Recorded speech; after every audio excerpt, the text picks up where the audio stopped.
전 국민이 기다리고 있잖아요. 그리고 자기 생업하다가 7시에 그 광장으로 광화문으로 나와서 그때 다시 출근하는 사람들 맞아요. 있잖아요. 정말 단 한 명이 남을 때까지 계속해야 된다고 생각합니다. 저도 그렇게 생각합니다. 네. 헌법재판소는 이미 늦었어요. 이미 헌법재판소가 이재명 대표 선고 이후에 이 선고를 한다면 저는 헌법재판소가 그 비난과 책임을 면치 못할 거라고 생각해요. 왜냐하면 이 사건은 매우 간단한 사건이에요. 이미 선고가 나도 벌써 났어야 될 사건이거든요. 그리고 자기들이 이 사건에 대해서 기각 의견을 낼 수가 없어요. 30년, 40년 법관으로서의 인생의 오점이 되는 거예요. 자기의 인생을 부정해야 되는 결정을 내려야 된다고요. 만일에 기각이라면. 그러니까 그걸 할 수가 없는데 다만 절차를 늦추는 것 같습니다. 헌법재판소가. 늦추는 이유는 뭐 지금 여러 가지 그 뭐 의혹들 이재명 대표 선고와 관련해서 그 절차를 늦추고 있다면 그것은 헌법재판소가 아닌 거예요, 사실은. 그래서 저는 수요일 전에 선고를 해야 된다고 생각합니다. 그래야 헌법재판소가 살아남는다고 생각하거든요. 그런데 지금까지 헌법재판소가 해야 되는 사건, 그러니까 그 빨리 결정해야 되는 사건, 이미 결정은 저는 마음속으로 다 끝났을 거라고 생각하는데 이제 와서 지금 한 달째 이러고 저러고 있는 것 자체가 국민적 비난이 너무 크고 헌법재판소가 이번 주에 뭐 이재명 대표 선고 이후에 이 선고를 한다면은 헌법재판소가 뭐 어떤 파면 결정을 내릴 텐데 당연히 내릴 텐데 저는 헌법재판소가 자기가 존재의의를 부정했다. 헌법재판의 권위를 스스로 무너뜨렸다고 저는 생각합니다. 청구인이 윤석열이기 때문이에요. 그러니까 윤석열이기 아니면은 박근혜였다면 이렇게까지 절차와 관련해서 극우 폭동세 그 당시에도 있었습니다. 더 심하게 있기도 했었어요. 그런데 이 헌법재판관들의 절차와 관련된 이 평의가 계속 아마 길게 이어졌을 거라고 생각합니다. 그리고 그중에 일부가 이제 절차와 관련해서 저는 좀 선고기를 악의적으로 늦추는 건지 아니면은 뭐 정말로 늦출 이유가 있어서 늦추는 건지는 나중에 다 드러납니다. 그것은. 그런데 그것이 윤석열 측에서 절차 위법과 관련해서 조금이라도 빌미를 주게 되면 헌법재판소가 나중에 이거 그 극우 폭동 세력들에게 빌미를 줄 수 있기 때문에 그런 부담도 굉장히 컸을 거라고 생각합니다.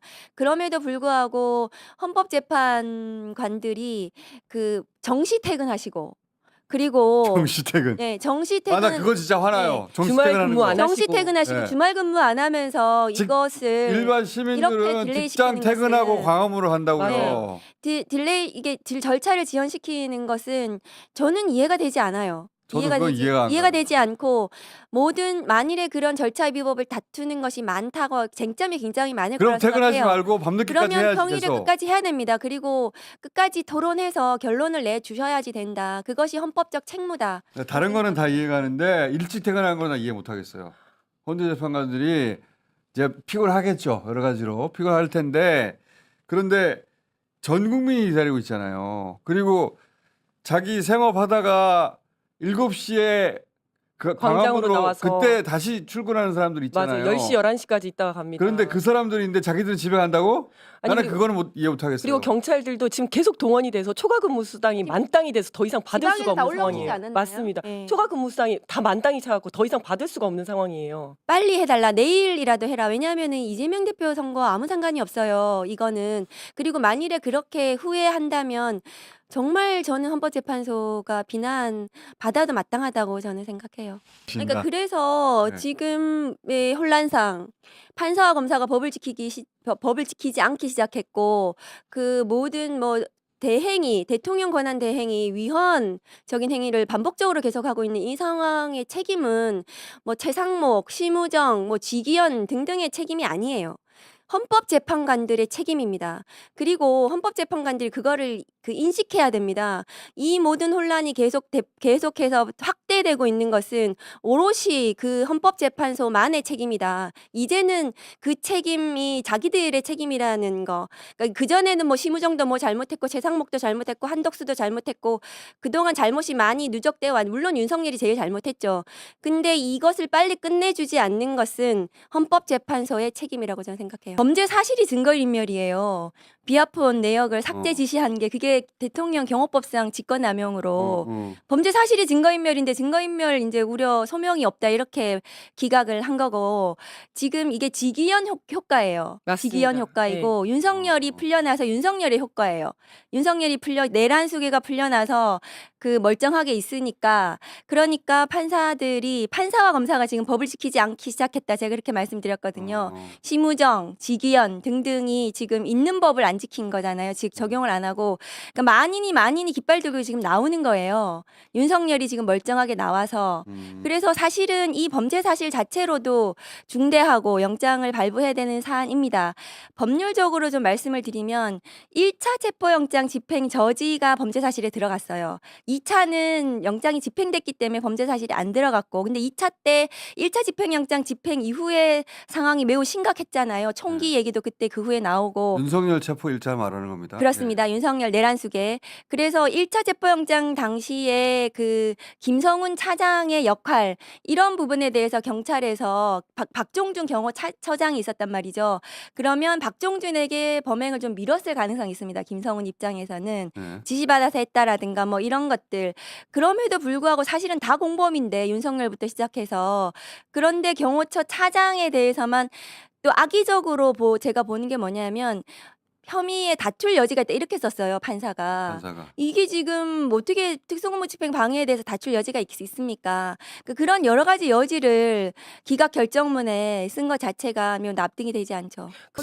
검찰이 그런 태도를 보인 게 그동안 너무나 이해가 되지 않았죠. 영장을 계속 기각하고 뭐 말도 안 되는 뭐 꼬투리 가지고 계속 뭐 보안 수사 요구를 하는 것처럼 보이고 했던 행태가 굉장히 이해가 되지 않았는데 그러면 뭔가 다른 이면이 있는 것이 아닌가 의심을 계속해 왔어요. 네. 비아폰 내역 관련해서 심지어 어떤 검사는 저한테 심우정이 비아폰 받은 거 아니면 이런 일이 벌어질 수 없다 뭐 이런 얘기까지 우스갯소리로 현지 검사가 할 정도로 그러니까 이해가 안 검찰이 가죠. 이해가 되지 않는 거예요. 검찰 내부도 이해 못할 거 아니에요. 네, 그래서 이 비아폰 내역과 관련해서는 윤석열 내란의 굉장히 중요한 한 축이고 범죄 그러니까. 사실인데 수사가 진행되지 않은 여기 뭐 있어? 뭐가 있어. 그러니까 그 수사가 지금 막혀 있는데 경호처를 뚫지 않으면은 이게 진행이 되지 않는데도 네. 불구하고 김성훈을 풀어가지고 다시 윤석열 옆에 보내준 거예요 판사가.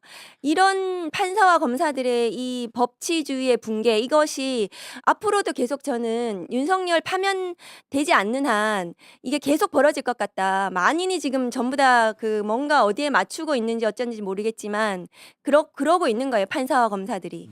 그리고 이제 경찰은 여기에 대해서 그냥 안 되니까 불구속 기소를 해야 될지 아니면 영장을 다시 한 신청할지 번 더 해야지. 저는 해야 된다고 아니 생각합니다. 될 때까지 해야 된다고 봐요. 맞습니다. 저도 그렇게 생각합니다. 이거는 그러니까 불렀으면 안 돼요. 검찰이 영장을 청구를 안 할 수도 있습니다. 하지만 이거 역사에 남는 거고 모든 일은 나중에 밝혀질 거고 역사에 남고 기록에 남는 거기 때문에 정말 단 한 명이 남을 때까지 계속 해야 된다고 생각합니다. 저도 그렇게 생각합니다. 네. 그리고 뭐 이제 사람들이 생각할 때는 비아폰 서버 이제 지금 다시 확보하더라도 이거 다 삭제된 거 아니냐 이렇게 생각할 수도 있지만 아니요, 포렌식해요. 예. 포렌식은 해봐야 아는 거거든요. 네. 그리고 나올 수 있습니다. 경찰 그 사이버 수사는 정말 전 세계적으로 굉장히 유명하고 FBI에서도 배우러 올 정도로 굉장히 역량이 출중합니다. 그리고 이렇게 포렌식을 하게 되면 이 서버 제작자, 그다음 서버 관리자 다 불러서 하게 되거든요. 그렇기 때문에 지금 기다리고 있습니다. 사이버 수사대에서 기다리고 있습니다. 끝까지 해야 된다고 됩니다. 봅니다. 네. 끝까지.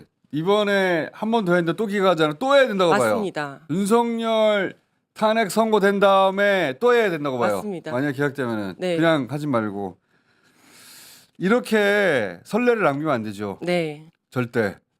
자, 그래서 경찰 분위기는 지금 그런 망설임이 있다고요? 뭘 망설여? 고민을 하고 있을 겁니다. 뭘 망설여? 또 해야지. 또 해야 된다고 생각합니다. 예, 또 하고 또 하고 또 해야 맞습니다. 된다고 봐요. 나머지 한 명이 남을 때까지 네. 마지막 한 명이 남을 때까지 해야 됩니다. 경호처는 어때요? 경찰 그 라인 있으시잖아. 경호처 그렇죠. 분위기는 네, 다시 돌아왔잖아. 네, 네. 이번에는 가나 싶었는데 그렇죠. 제가 그때 말씀드렸지만 이제 구속영장이 청구가 됐으면서 굉장히 설레는 분위기였거든요. 드디어 설레는 간다. 분위기. 그런데 지금은 하여튼 총체적으로 굉장히 힘든 분위기인데 윤석열 파면만 기다리고 있어요. 이렇게 얘기를 하더라고요. 근데 제가 이 얘기를 듣고 되게 놀란 게 경호처 사람들은 그래도 이제 대통령에 대한 충성심이 굉장히 강한 조직이고 이런 얘기를 밖으로 안 했었거든요. 그런데 지금 윤석열에 대한 충성심이 남아 있을 리가 있나 경호처에? 그렇죠. 지금 윤석열 파면만 기다리고 있다. 구독과 알림 설정은 많은 힘이 됩니다. 더욱 좋은 영상으로 보답하겠습니다.